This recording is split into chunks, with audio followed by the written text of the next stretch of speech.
Hello, everybody. Welcome to Full Time Sports Network. It's Monday. It's 7:30. You know what that means? It's the Premier League review show.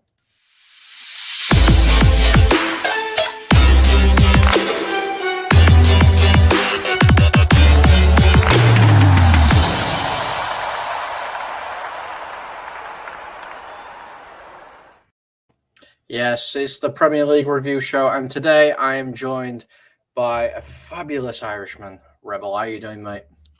How are you doing, Colin? Do you know, this weekend it felt like we're basically goggle boxing this one in, considering our team wasn't involved and we were just sitting on the sofa, looking back at and having not a care in the world really about the goings on, other than for those of us that play fantasy football matters. Yeah, I mean, I was watching the scores. I did the watch along, and I was basically just watching it for the fantasy football points. That's all I was doing. Um, but yeah, so I mean, one of my teams, my local team, the shirt I'm wearing today, they played, but they got beat. So a bit of a miserable weekend. Fantasy football picked me up though. It really did. It really did. But let's get into Um, this. Sorry, go on. do you know though? I will give a small little spoiler. Monday's time at the top of the presenters is coming to an end. I am slowly whittling away that lead, and he gets to go back into his 7'4" buska. And I'm going to give another little spoiler as well. Um, our our leader Solo needs to watch out because I'm clawing up and I'm only 20 points behind him now. There It's we only go. one game week. It's only one game week. Well, we'll jump into it quickly. So these are the games that have been played. We had 7 of them in total. We'll start from obviously the Friday games. So we'll start with Forest and Fulham. Forest starting well, Anuomi scoring the 11th, and then it was basically all Fulham. And then O'Brien getting another goal in the 77th minute. So how long can Forest fans expect to wait until the team is gelled? Obviously, they've brought in a lot of new players this season. They haven't quite gelled together yet. Surely they must be doing it sooner than later, otherwise they're going to find themselves in a bit of a mess they can't get out of. Well, 21 odd signings is just kind of it's nearly like football manager type stuff that you go on onto your PC, log on, release your entire squad, and just start building a new squad from ground zero. That is basically what Nottingham Forest have essentially done, barring the releasing side. And the game that they played, they had 11 attempts on goal, and they put 3 of them on target. So they are getting about their business on the pitch. So you can't say that they haven't had chances, but the way that they're conceding goals, and obviously a man that is on loan from Manchester United, Dean Henderson, tending the goal, isn't exactly setting the world on fire since he's arrived at Nottingham Forest. And in regards to how long can Forest fans be patient, like the reality of the situation is they're on 4 points after 7 games, and they're only 4 points off being right up into the top half of the table. So you can't exactly say that they're being cut adrift, despite the fact that they are struggling. They've conceded 17 goals this season, and only returned 6 to the back of the net. Jesse Lingard has been non-existent, I think, since he's arrived there. He was the one that they were, I imagine, banking to be a creative force and start teeing up the ball to the attacking threat. That just hasn't happened. So I think not Forest fans are going to have a lot to be concerned about if they start getting cut adrift from those teams in the 13th, 14th, 15th, and reducing the number of teams that they can catch up on in order to avoid relegation. Like, the reality of the situation is they need to be well into double figures by the time World Cup comes around, or else they're going to be very much in the driver's seat for relegation, I think. Yeah, no, I do agree. I do agree 100%. I'm looking at the match stats here now, and you know, Fulham and Forest came up last season from the Championship, I do believe.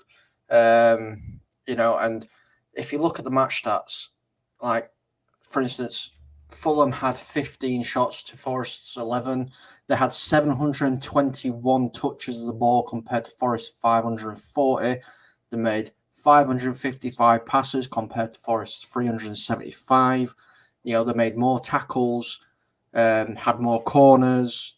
All these stats. So for Fulham fans, I think they can be happy with the performance. But Fulham are a team that have just come up along with Forest. So surely those numbers should be a lot closer. They've both been playing in the Championship last season. Surely those numbers shouldn't have that much of a massive gap between them.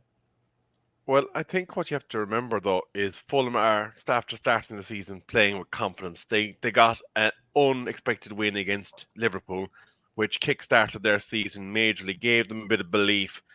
They hadn't done the same level of surgery to squad. Although I will say I would like to highlight one concern with Fulham. They signed a guy called Willian, obviously previously of Arsenal fame and Chelsea fame. But I think this guy is a bit of a bluffer, to quote Eamon Dunphy, a well-known Irish pundit.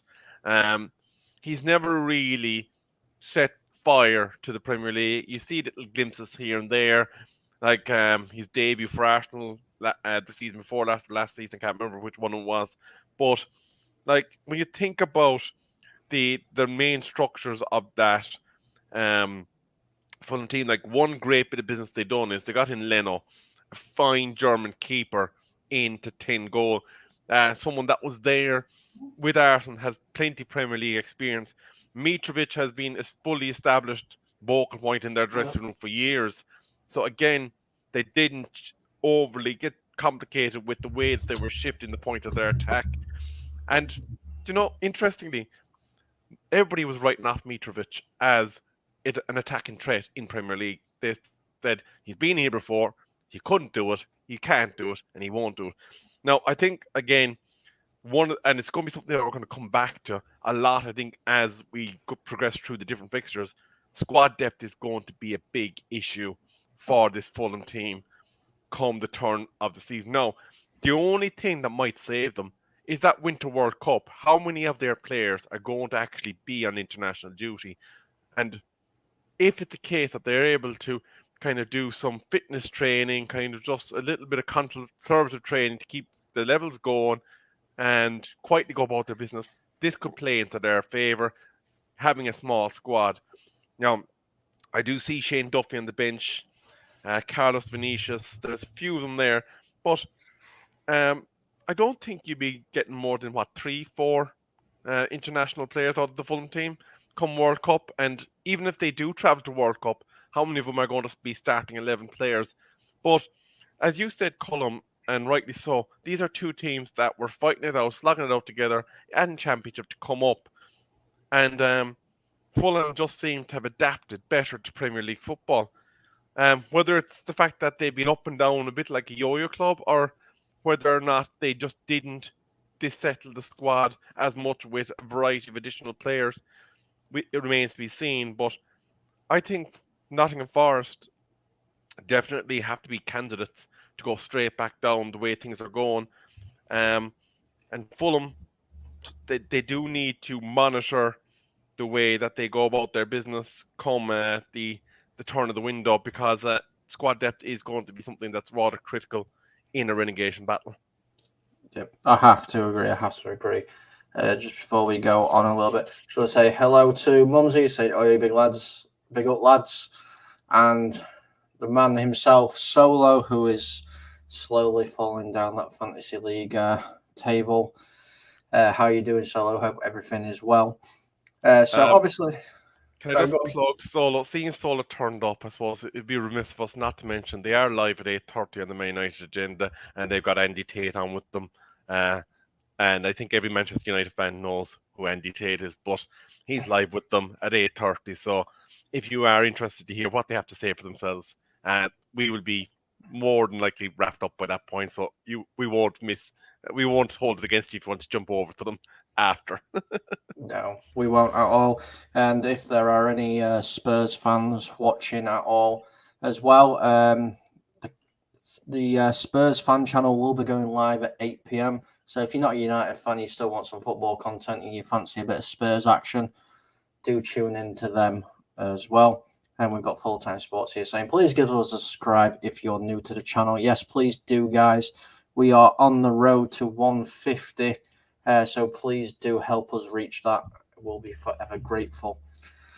Now, as we know, we all know, Rebel, and we have a few people, obviously, that will come in and watch the shows, that you run your own fantasy league show here on Full-Time Sports Network and also on over at the Man United Agenda. A player that's been playing so well for Fulham, and this does link in with our show and obviously your show that will be happening tomorrow at 8:30,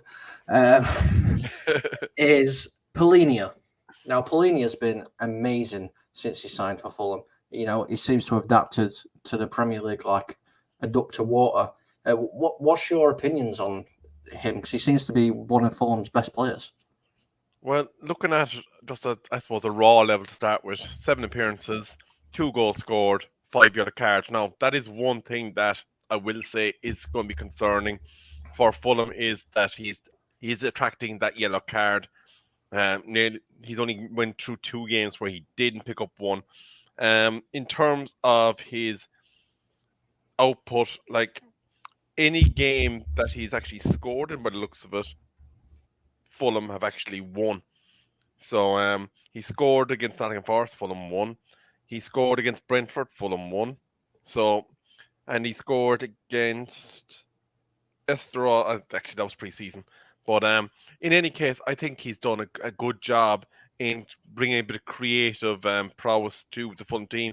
He is of the same stable as one Cristiano Ronaldo. He played for Sporting CP, of course, who did conquer Spurs in Champions League. I just like to mention that, seeing as we are doing links at the moment. He wasn't known for his goal scoring in his previous teams, like 3 goals in 27 games last season, 1 goal in 32 games the season before.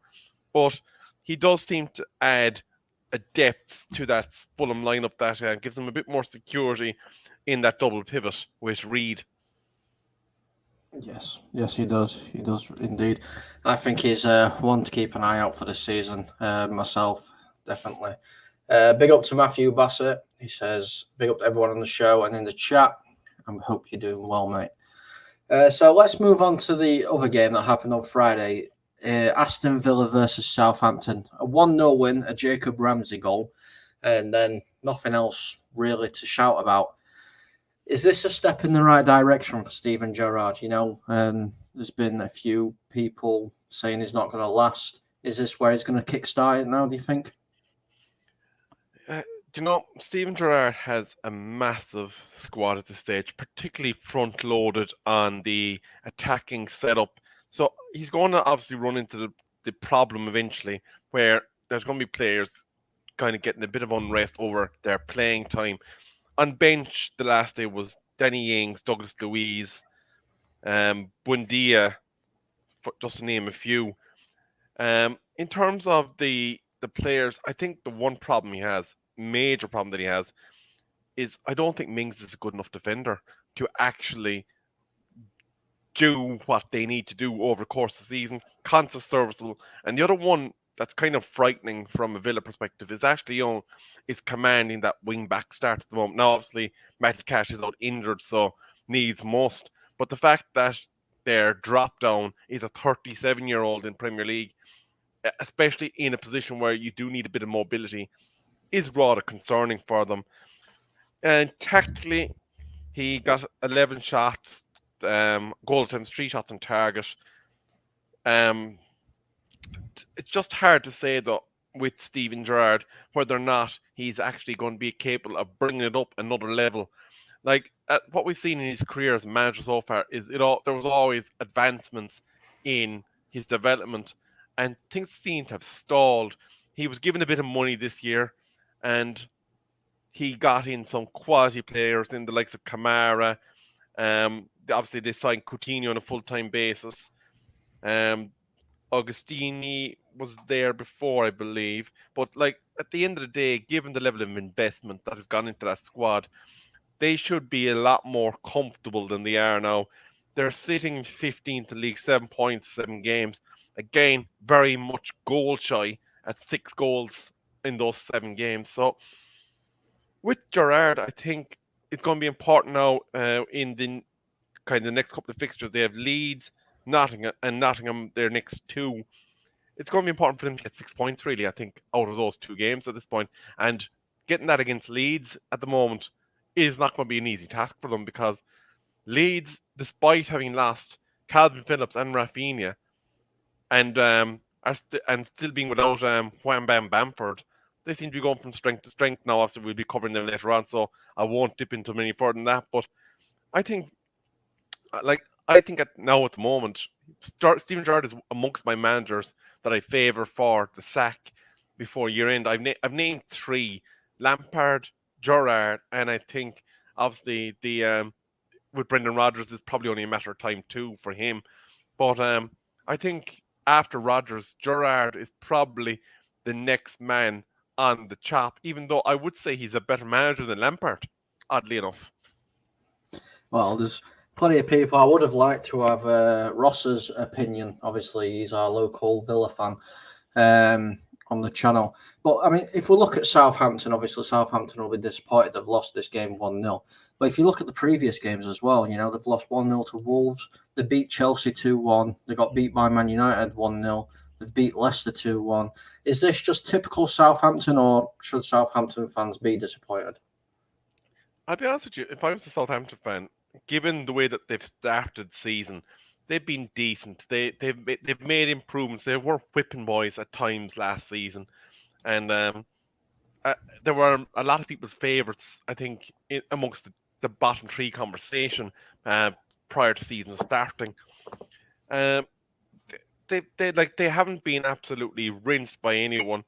The 2 teams that they played, the 3 teams, actually the biggest defeat that they got was against Tottenham on the season opener 4-1. But since then they've been a fairly credible side. Difficult to break down, difficult to get goals on. Excuse me. And I think a Villa game like that, they would have been targeting that as a possibility for at least a point, if not 2, over the course of that 90 minutes. But unfortunately, away from home, you can't take anything for granted, and they just couldn't get the job done. They only managed a single solitary shot on target. Obviously, that is not something that's going to win you football games.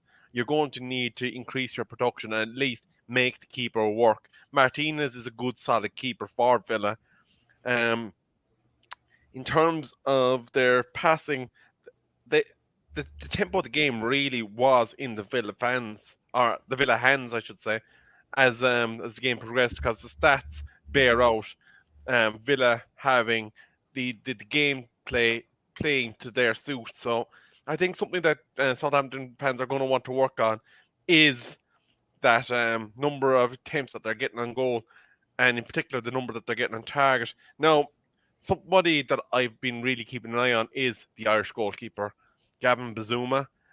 He's a very promising young keeper that came to them via Manchester City, and his claim to fame is that he saved a penalty from one Cristiano Ronaldo in international football in one of his first games, and he had an absolute blinder that day. So he is a goalkeeper with a lot of eyes on him, because there's high confidence that he could develop to be a top level Premier League keeper. Now, why Man City let him go, who knows? Maybe Ian, actually, who's in the chat, might shed some light on that front. Yeah, Ian might do. And I think Ian's got a little sixth sense going off. Because obviously, you know, he's a Man City fan. You've just spoke a little bit about Man City, and the actual next game we're going to talk about is the 3-0 win that Man City had against Wolverhampton Wanderers. That man again, Erling Haaland, getting on the score sheet, but not after Jack Grealish scores in the first minute, and then Phil Foden making it 3-0, and Nathan Collins being sent off. I need to get your opinion on Haaland. You know, 7 appearances, 11 goals, 1 assist. This guy is a machine. He's an absolute cyborg, and like anywhere he's gone, really, he's been rinsing in the goals. He was a problem for Liverpool that time when they played in the Champions League when he was Salzburg, I believe at the time that he was playing for. He was a major problem. Arrived at Dortmund, slotted straight in, and created an absolute nightmare for teams. Duetting with Jadon Sancho at the time, they seemed to have a chemistry that was absolutely phenomenal in their link-up play. Like, the question is not stopping Haaland. I think at this point it's stopping the ball to Haaland, because if you get this, if the ball goes to him and he controls it, you are in for a torrid time. Now, there is a man that is at Manchester United that has done great things on Haaland, and that is a certain Mr. Martinez. He, even though he's quite a bit smaller in stature, he had good games against him. But I don't think you can take away from the quality of Erling Haaland. I he's quite clearly head and shoulders the best striker in the world at the moment, because nobody is sitting at his level right now for goal conversion. Obviously, there's great attacking inside forwards and all the rest of it. We could go on to a big debate in that front, but in terms of the guy that looks like he's going to be wearing that Messi Ronaldo pedestal in a couple of years' time, don't put your money anywhere else other than Haaland, provided he stays injury free. Like, he's a dream to watch. I hate that he's in an opposition colour, because you cannot help but respect the man. He is just different gravy, and he's got one of the best quality assisters in the world in Kevin De Bruyne sitting in behind him, just kind of going pop, pop, pop. That's all he has to do. Yeah, yeah, it's true. I know both of us as United fans will be dreading a week from the weekend coming up. Obviously, it's international break because we've got the Manchester derby coming off. Um, I'm going to be in Greece watching it there, so hopefully they'll do something good. But let's have a look at Wolverhampton here. Obviously, Nathan Collins got sent off. I believe I agree with the decision. I think it was a sending off. Obviously, the game was pretty much dead by that point anyway. If we all know if City score first, it's really hard to get back into it. Anyway, but Forest haven't been too bad this season. You know, the results have been a bit here, a bit there. You know, they've lost 3-0, drew 0-0 with Bournemouth, beat Southampton 1-0, drew 1-1 with Newcastle. You know, there's not a lot of goals in between, and that's because of Wolves' defensive discipline. They've always seemed to have it, but they're not scoring enough. And they haven't scored enough really since that Jimenez season where he picked up his injury. And obviously then they signed Klasnic, and he done his ACL within a week of arriving there. So that was very much a setback for them. They've since scrambled in to bring in Costa, who looks like it's going to take some time for him to integrate, because he has no match fitness at present. So, like, they're very much a blunt instrument in the attacking sense, and I think this is the first that you don't see them getting absolutely smashed up like City have done very often. In reality, like they had been known for their defensive prowess, and as you said, the games before that, the most that they conceded was from Leeds, which was in the opener, 2 goals. So again, very difficult team to score against, but obviously you have to then credit the attacking talents of City for unlocking a miserly defence.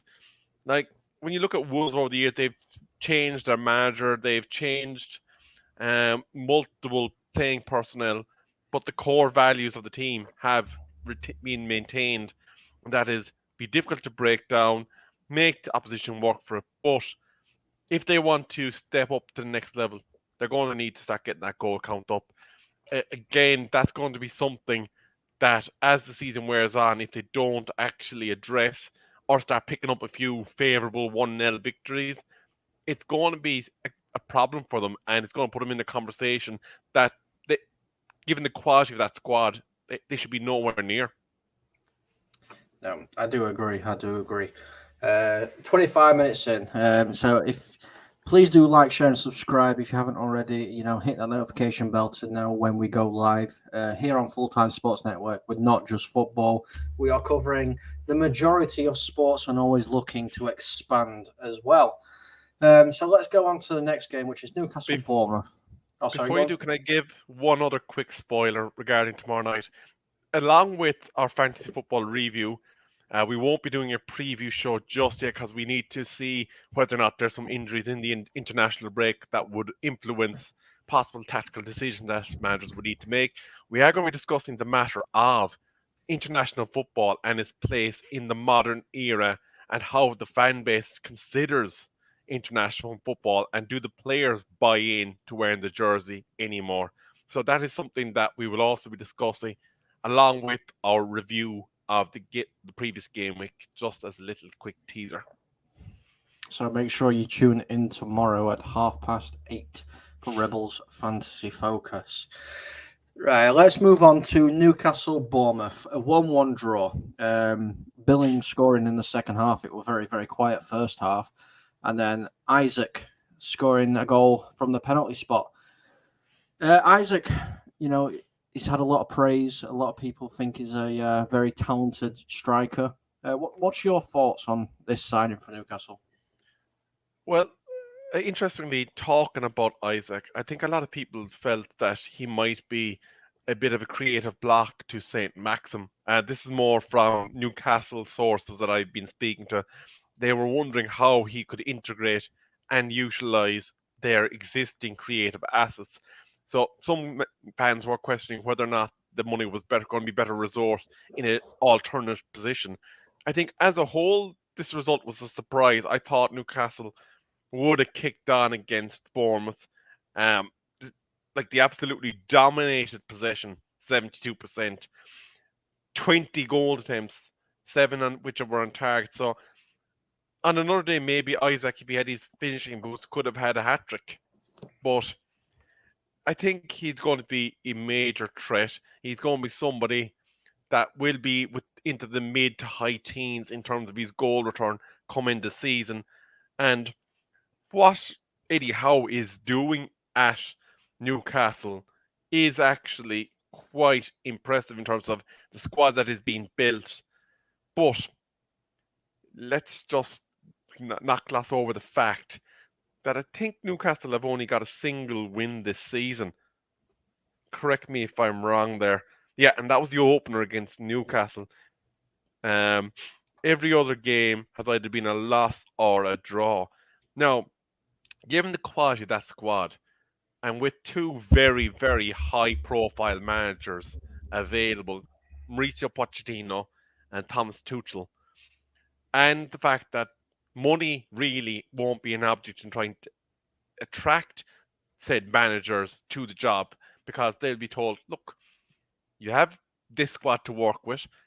There is scope to go out in January, buy in 1 or 2 reinforcements to try and push ourselves up the table, and then take a long-term view in the summer to see where we can change up the narrative. So I think Eddie Howe could be getting close to that point where what he was brought in to do is being achieved, and he's now plateaued to a certain extent. So there could be a decision for Newcastle ownership to make in the not too distant future, and it's probably going to be felt when it does happen that it's completely and utterly undeserved that Eddie Howe will have lost his job. But it's a results-driven game. One win, given the standard of that squad, just frankly isn't enough. No, I agree. It's not. Just before we turn our attention to Bournemouth, I just want to say hello to Anthony Herbert. He says, big up, gents. We're top of the league. Obviously, he's an Arsenal fan. Just wanted to say it because I don't know how long it's going to last, which is true. It's very true. So let's just quickly turn our attention to Bournemouth. Obviously, they started the season off, didn't they, with a 2-0 victory, and then they had 3 really difficult games. Obviously, City, Arsenal, and Liverpool.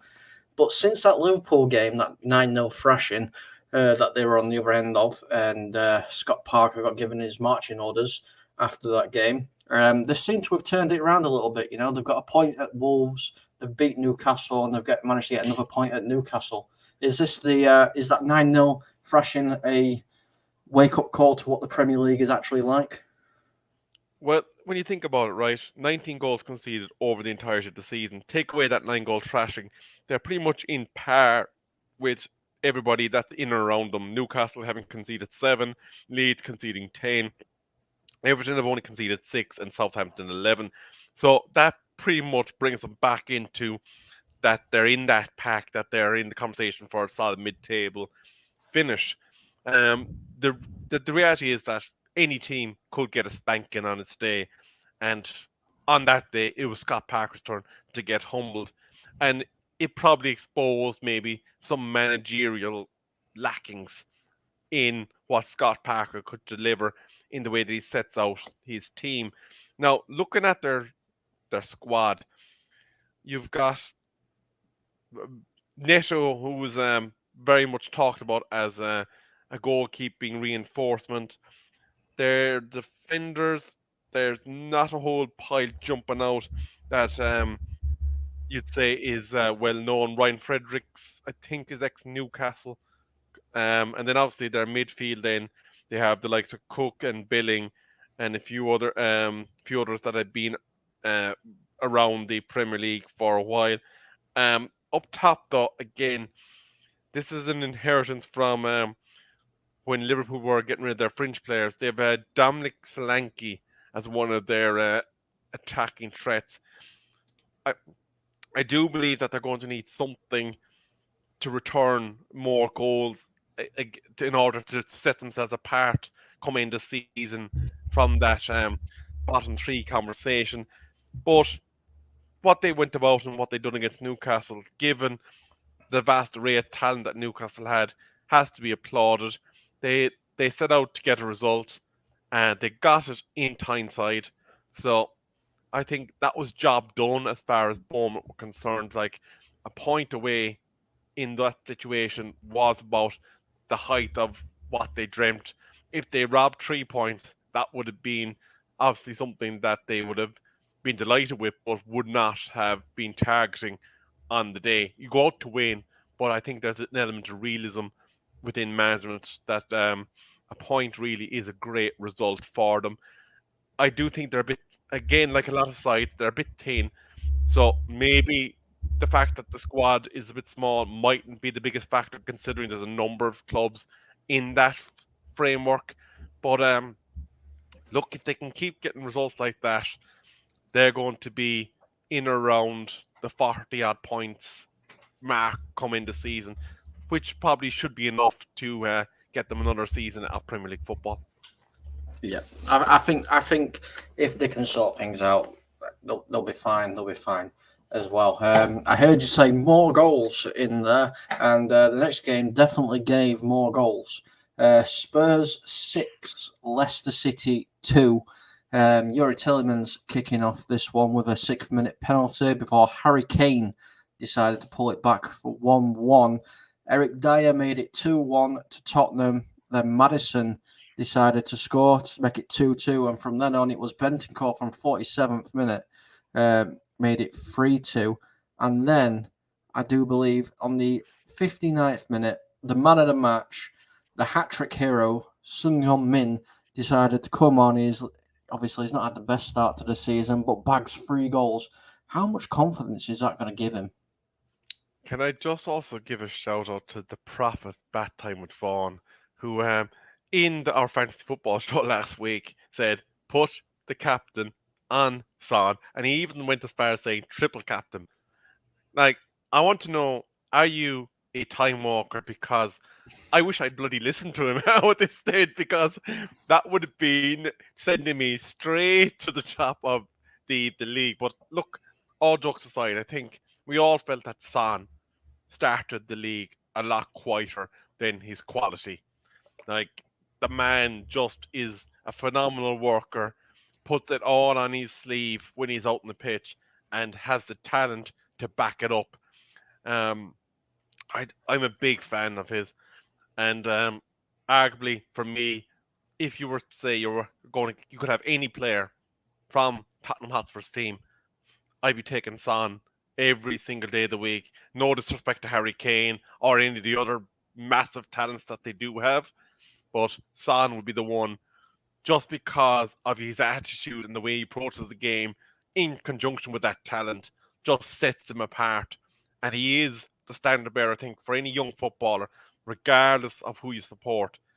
You should get eyes on this guy's attitude and take a leaf out of his book, because following in his ethos would not do you a disservice. Tottenham, a team again that Manchester United are scrapping with in terms of trying to get into that European football berth. I think we have to slightly kind of hold Leicester's absolutely turgent form up as a contributing factor. They fought hard for a while, but the squad depth and quality that Tottenham possessed just was too much for them over the course of 90 minutes. And the fact that they capitulated, given that they've lost Fofana, they've lost Pereira, I think, to an injury. They've lost so many important players. And the fact that Jamie Vardy now looks like he's entered his Zimmer frame phase, it's and Patson Daka, frankly, hasn't stepped up to fill the goal scoring boots of Jamie Vardy. Like Madison, Barnes, and a lot of those players that are sitting behind the front players, they need that creative outlet to be doing Jamie Vardy things, and that was 20 odd goals a season. And I think the problem for Leicester is, unless Daka assumes control of that role, puts his stamp on it, Leicester are in big, big trouble. And more importantly, in the short term, Brendan Rodgers is in big, big trouble. Yeah, I mean, it flows perfectly into one of the subjects. Obviously, you might have seen it just flash up there, that Leicester's problems continue. So I just want to bring this up just whilst we're talking about it. So this is Leicester this year. This is their stats so far this year. They've played 7 games. They haven't won any. They've scored 10 goals. They've conceded 22. You can see, obviously, all the passes, all the conversion rates and everything. But I want to compare. So this, I believe, yeah, this is Leicester last season. These are the first couple of games last season. Let's see. Yeah, there we go. I'm covering one up. So 1-0 win against Wolves, 4-1 loss against West Ham, a 2-1 win against Norwich, a 1-0 loss against City, a 2-1 loss against Brighton, and a 2-2 draw with Burnley. So they're last season. So if we'll have a look at this season, obviously we can see here a 4-2 loss to Arsenal, a 2-1 loss to Leicester, a 2-1 loss to Chelsea, a 1-0 loss to United, and a 5-2 hammering by Brighton. So is this... Should Leicester fans be worried, because there's not much dissimilar between the start of last season and the start of this season looking at results-wise? Absolutely should. And I'm going to give a few reasons why. Number one, I do believe there seems to be a shift in terms of the ownership and the way that they approach transfer window. I think that was a very telling bit of information in the way that they done their business this summer. The second thing is the revival for Leicester last season coincided with Jamie Vardy picking up the slack and start to crack into form. And I honestly don't think that the legs are there to repeat the process. We talk about fitness freaks. We talk about players that have gone in to the mid to late 30s over the years. The Zlatans, the Ronaldos, your Messis, and many, many more. Vardy, I don't think, is in the physical shape to copy that. He's a player that probably last season overachieved to a certain extent in terms of his goal returns. And given that this is a club that won a Premier League, won an FA Cup, and pretty much set records along the way in the way that they approached, as players got picked away from him, we didn't start to see the same level of players coming in. When they lost Maguire to Manchester United and absolutely fleeced us for their transfer fee, They got in Fofana, they got in Suwinchi, and I think they got in one other central defender. So they threw 3 or 4 darts out there in order to find one that could meet the standard. They brought in Evans on a relatively cheap transfer. When they lost Mahrez, they had the emergence of Madison. They had the emergence of a few other players to pick up slack and be an attacking threat. But this year they've lost Fofana, they've lost Kasper Schmeichel, who was a phenomenal goalkeeper. This Ward chap, unfortunately, does not seem to be capable of being a first team Premier League goalkeeper. Iverson also is a depth goalkeeper. If you had him at any other club, he'd possibly be playing maybe on the bench of a Carling Cup squad. He's not that level. And the holes in that squad are slowly starting to get bigger and bigger and bigger. So unless the ownership decide to go out there and do something with it in January, or maybe it's that they've lost confidence in the man at the helm, Brendan Rodgers, who has been a staple part of what Leicester have done since he came down from Celtic. Maybe they feel that he's not the man, but if that is the case, why did you sacrifice the season?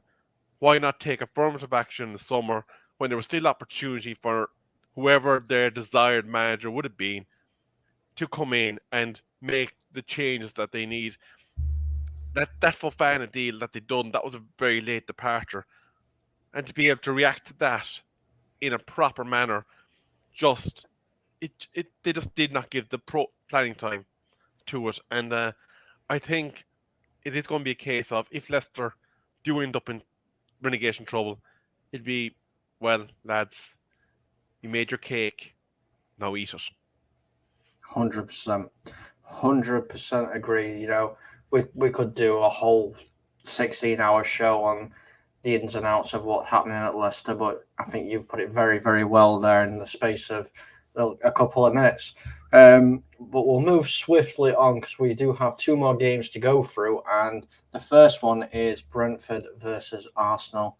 This 3-0 win taking Arsenal back to the top of the table. And it is another subject that I wanted to talk about. So William Saliba, Gabriel Jesus, and Fabio Vieira on the score sheet in what was pretty much a dominant performance by Arsenal from start to finish. From what I was watching, they controlled it quite a lot. And I do have to apologise to Brentford fans because it was a little bit of a case of the commentator's curse. Because just before Arsenal scored that corner, I was saying how well they've defended, how well they're all structurally disciplined, and then the corner happened and it was 1-0. So I do apologise on that. So what I want to ask you is, are Arsenal back? Right. I think when you look at our squad, there's a lot of good business after being done. They quietly went about it last season. They got absolutely butchered by rival fan groups because of buying the likes of White and Ramsdale and a few others. But looking at the combination of what they brought in with the fact that they've got some nice young players after coming through, like Martinelli, I think most Arsenal fans will admit they had cast off as and also ran and that looked like he was heading outdoor, but has been rejuvenated this season under Miguel Arteta. The player though that really the one that I love at Manchester United is Saka. I think there's a tasty little baller there. He had a quiet start to the season, but now it looks like in the last 2 games he's starting to get involved in dictating what happens on pitch, and he had 2 assists again there the last day. Jesus again. When you look at it optically, people are thinking, why are Arsenal going for Jesus? He hasn't delivered the level of goal scoring at Manchester City. He was the number 2 striker in a team that had no striker last season, and there was a lot of questions over whether or not he was going to be the man. And so far, you can't argue with his return rate at Arsenal. He has had a couple of quiet games, but back amongst the score sheet again in this game. A player that really has gone under the radar, though, is Saliba. He looked again like he was another player, I think, that was on verge of going outdoor at Arsenal and was going to be seen as substance requirements. And he had a good season out on loan. He was brought back in. People at club were obviously clearly impressed with his physicality and with the way that he was imposing himself at the centre of the defence. And he's after establishing himself in that centre back pairing with Gabriel. And the result of that is that Ben White, who's cost them quite a substantial amount of money, has been relegated to coverage while Zinchenko is absent at wing back. What it's going to mean for White once Zinchenko returns, who knows? But obviously, given the number of games, Arsenal are going to need every single last one of those players. Now, the one area that I would be concerned with is if Jesus gets injured and is absent for any period of time, the drop down to the next striker is quite alarming. And that's Nketiah, I believe, is their next available striker. So the concern, and something that I would expect that the Cronkies will have learned from last season, they were in the Champions League conversation going into January window, couple of purchases, and that may have been enough to push them into that fourth spot. They didn't do it. I don't think they're going to make the same mistake if they're in a situation that requires reinforcements come January.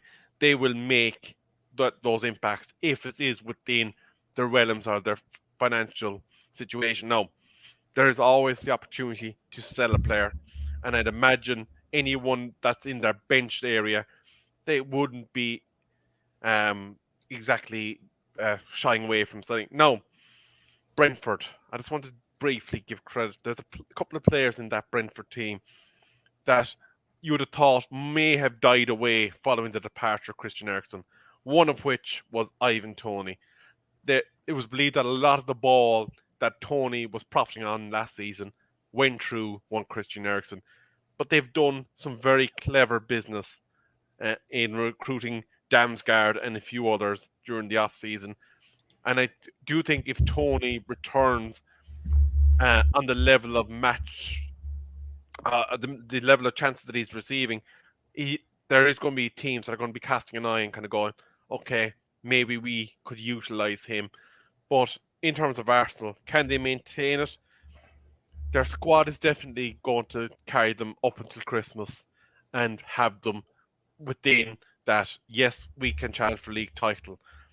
If they don't make reinforcements, particularly, I think, in the striking area, then you'd have to say there might be a possibility that they'd be under pressure. The other area I think that they do need possibly a bit of a reinforcement is left back. Mm-hmm. Yeah, I do agree. I will just throw it on the screen there, just a little comparison. So that's Arsenal from last season.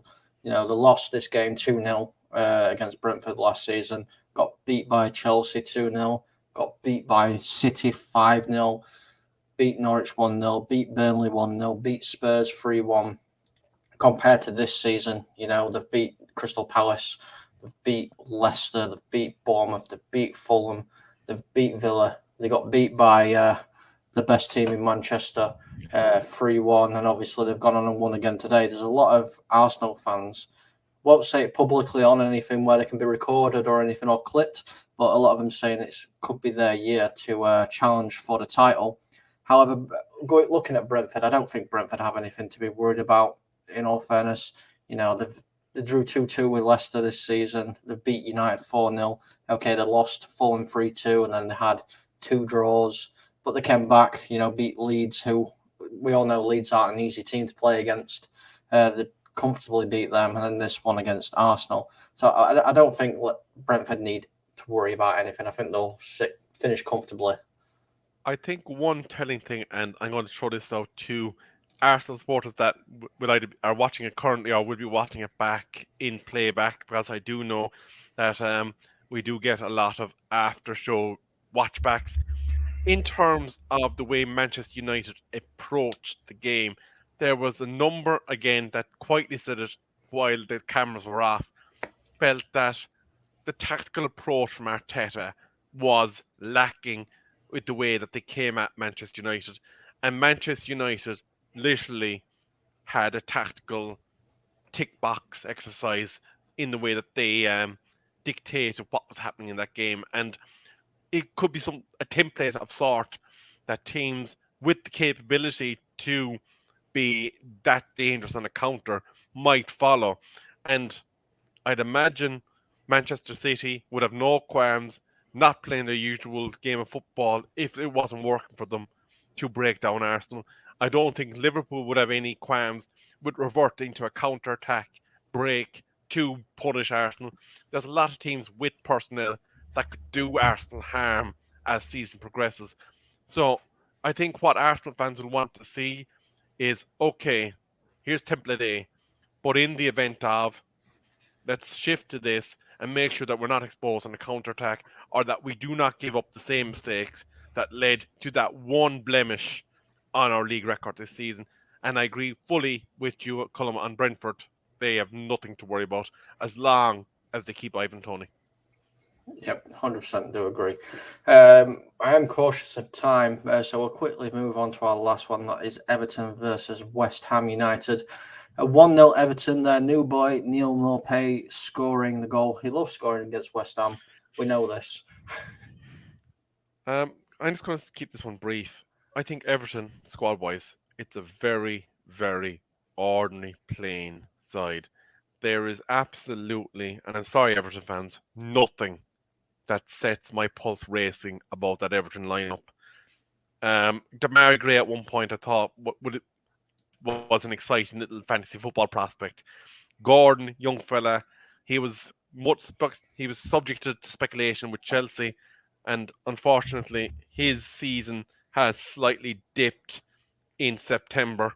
He did have his goal against Leeds in the last game of August, but I'll be honest with you, if I was David Moyes and I was the West Ham squad, I would be very, very disappointed that we went away from that game on the end of a 1-0 defeat.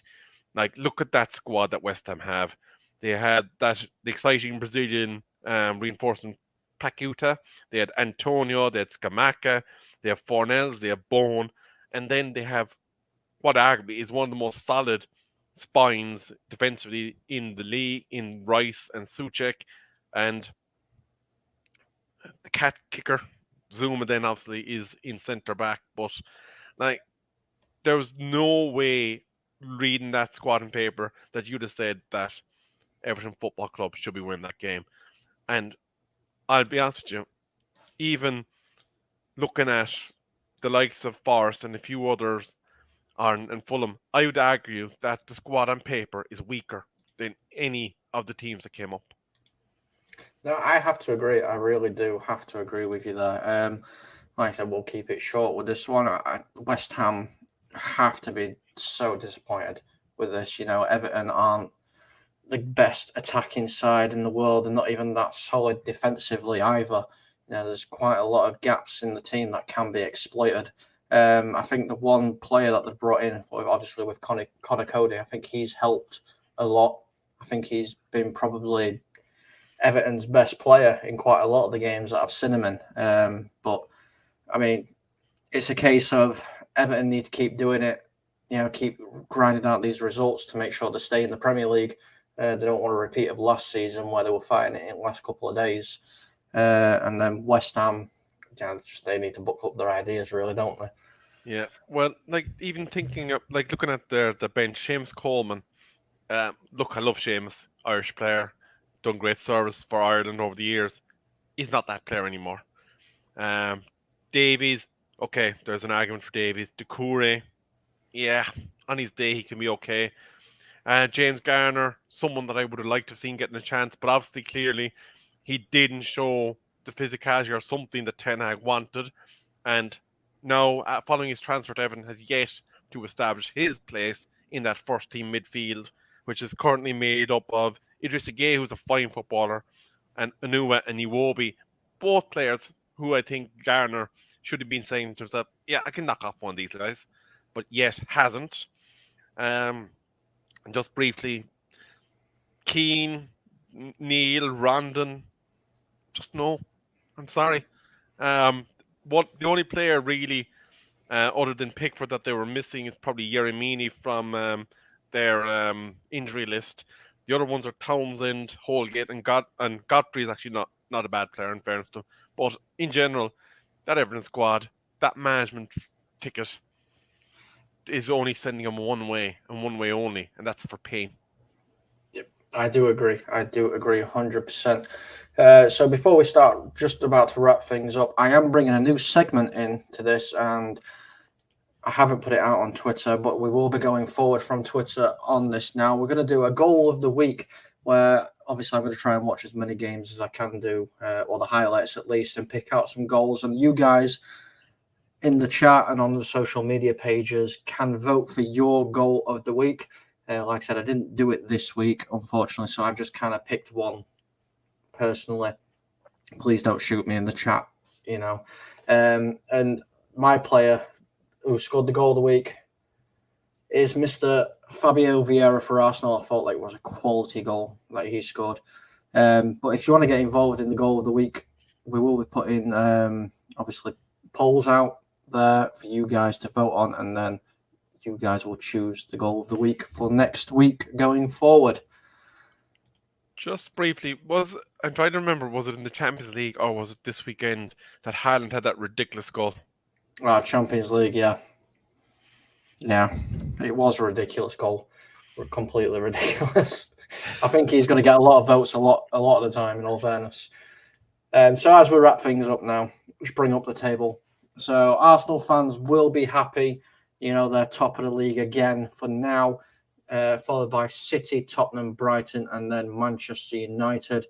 And if we look towards the bottom end of the table, as we've discussed earlier, Leicester City in some really, really in a very deep hole. I'll say it that way. Forest, West Ham, Wolverhampton, and Crystal Palace, you know, all fighting to stay out of that bottom 3 spots there.